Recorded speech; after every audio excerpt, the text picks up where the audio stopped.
And originally, as a means of kind of getting people interested enough to read about the wines and ultimately buy the wines. And then I found this is kind of amusing. This is actually kind of fun to do. So the writing became kind of an end into itself and kind of took over in a certain sense.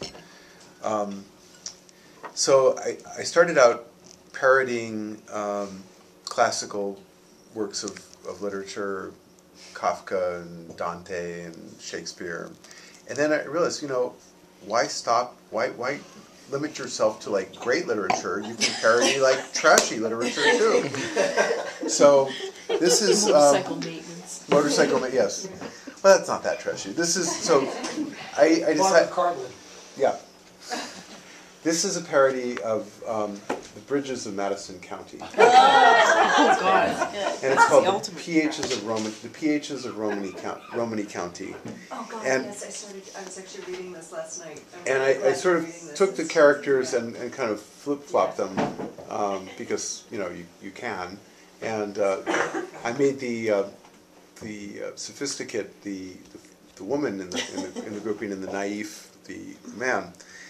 So the characters, you need to know there's a famous Burgundian producer called Madame Lalou Bislois. So she was the former co-proprietor of Domaine de la Romanie Conti, and in this instance she gets transformed into Madame. What do we call her? Lulu Albiz. So, Madame Lulu Albiz was sitting out in the courtyard of her modest 18-room 15th century stone farmhouse in rural Romany County when she heard the sound of a vehicle coming up the perfectly raked serpentine gravel driveway. She assumed that it must be the Comtesse, an exceptionally tedious old biddy, who had the habit of dropping by to discuss the latest fads in Proustian criticism, the most recent one being the consideration of the Madeleine as an actual dramatis persona. Madame Lulu Albiz had the great fortune of enjoying a consummately perfect existence. She was a slim-waisted, attractively packaged, raven-haired beauty, possessed of effervescent wit, gracious charm, and some extremely valuable real property in the world-famous grape-growing province of Romany County.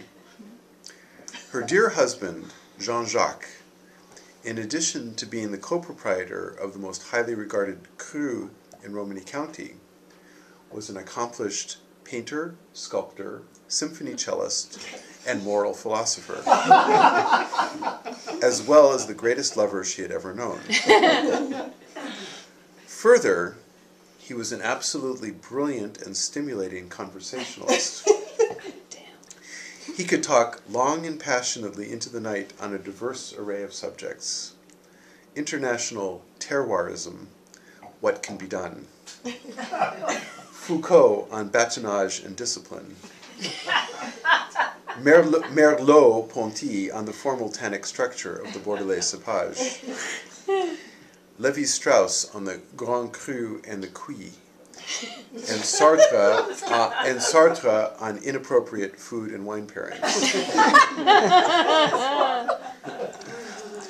But lately, Madame Lulu Albiz had found these discussions to have lost their previous allure. Something tangible, something of substance was missing from her life. Inwardly, she felt she hardly knew the score. It was not typical of Lulu Albiz to find herself at home alone for extended periods of time. The husband and kids were away in Dijon for le weekend at a highly publicized Jerry Lewis marathon. 18 heures de Jerry, le roi de Crézy, the posters had proclaimed. Lulu Albiz had begun to find herself a bit at 6 et 7 in the large house.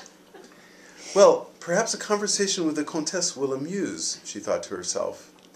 However, it was not the sleek and powerful Citroën SM sedan of the Comtesse that was coming up the elegant drive, but the somewhat underpowered engine of a Ford Fiesta rental car, that struggled up the steep roadway to the promontory on which the old house stood.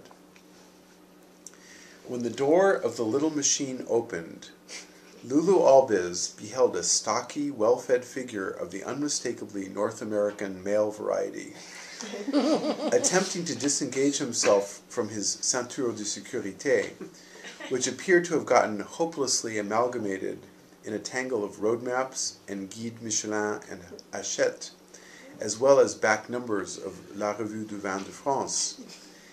He stumbled precipitously out of the Lilliputian rental car, caught up in the laces of his well-shined brown brogans. Lulu was immediately struck, first by his formidable girth, and second by his unique and vivid costume. She had never seen such resplendently hued vêtements presented in such daring juxtaposition, with such fearless disregard for conventions of aesthetic harmony. This was clearly a man of great conviction, a staunch enemy of idées reçues, not afraid to épater le bourgeois, at least in terms of men's fashion. He did not shy away from seeing the world in all its stark and vivid contrasts, its tones of shadow and light, black and white, magenta and lime. She could not feel more deeply stirred, more thoroughly bâtonnée to the very depths of her soul, as she beheld the pale whiteness of his ankles in such intense contraposition to his droopy navy blue acrylic socks. Je m'accusais moi, he ventured, in a dialect that was as yet unknown to Lulu. We can speak English, she offered. I'm so sorry to bother you, ma'am. My name is Robert Parquet. Robert, yes. And I think I'm lost. I'm looking for the notorious breathtaking PHs of Romany County, and I can't seem to find them anywhere. The PHs, Lulu repeated.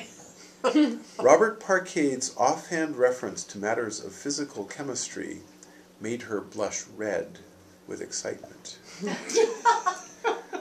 I was hoping that these exceptional PHs would lead me to the world-famous 100-Point Vineyard, where it was my plan to kneel bareheaded in religious awe and reverence until someone invited me into their tasting room for a small sip of a numerical perfection.